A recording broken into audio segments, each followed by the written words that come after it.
Un artisan signe un chantier à 2000 euros. Il fait ses calculs, il y a 400 euros de matériaux, il y a 40 heures de boulot, à 40 euros de l'heure, c'est propre, c'est rentable, il signe.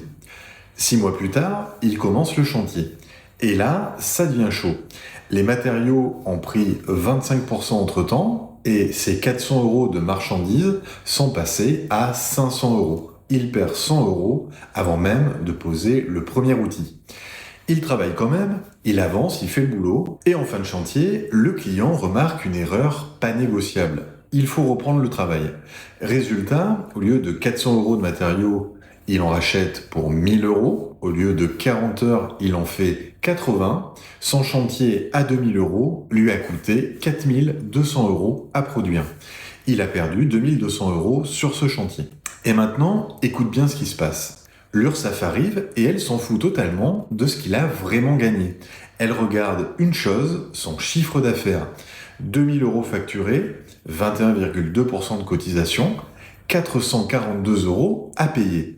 Sur un chantier où il a perdu 2200 euros. En micro-entreprise, c'est comme ça que ça marche. Tu paies tes charges sur ce que tu factures. Pas sur ce que tu gardes, pas sur ce qui reste après tes frais, pas sur ta réalité, sur ton chiffre d'affaires brut. Point.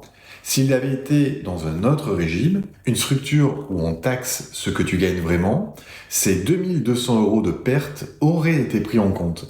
Il aurait été imposé sur sa marge réelle. Et selon sa situation, ça aurait pu lui faire économiser plusieurs centaines d'euros.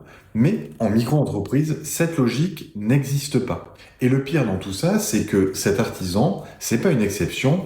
Il y en a des milliers comme lui qui travaillent à perte sans le savoir, qui continuent à payer des charges comme si tout allait bien, qui pensent que c'est normal de se sentir à bout alors qu'ils bossent autant. C'est pas normal, c'est mécanique. Ce que je veux que tu retiennes de cette vidéo, c'est simple. Connaître ton chiffre d'affaires, c'est pas piloter ton activité. Piloter, c'est savoir ce qu'il te reste vraiment dans ta poche après l'URSSAF, après les charges, après les imprévus. Si ça t'a parlé, like, enregistre et partage. C'est comme ça qu'on diffuse la clarté.